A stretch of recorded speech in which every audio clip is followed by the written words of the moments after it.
Well, I haven't seen you in forever, or obviously not in 2 years. Now it looks like COVID is ending, at least until the next surge appears.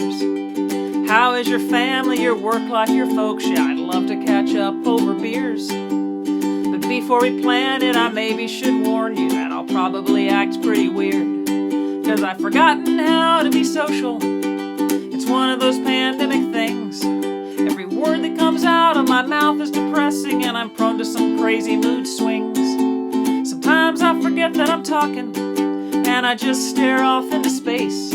But sure, I'd love to go grab a beer with you. Just tell me the time and the place. We made yeast rolls and pizzas and elaborate cupcakes, and we went to the park every day. We filled the garage up with toilet paper, but we somehow ran out anyway. One time I wore slippers into the grocery, and it turns out that nobody cares.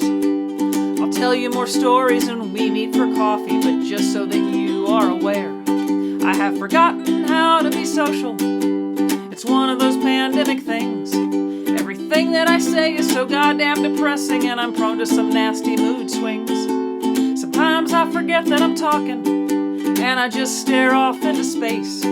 But I'd love to go get a coffee with you. Just tell me the time and the place. Yeah, I've mostly fine, and we've mostly been lucky, and mostly I cannot complain. And mostly I've come through this whole thing unscathed, but there's one thing I need to explain. I have forgotten how to be social. It's one of those pandemic things. I'm sad for the folks that have lost more than I did, and the grief and the heartache that brings. I'd like to forget that it happened, though I know it can't be erased. So I'd love to go get a coffee with you. Just tell me the time and the place. Yeah, I'd love to go have lunch with you, but if you could just pick the place, I can't make any more decisions. I'm so sorry.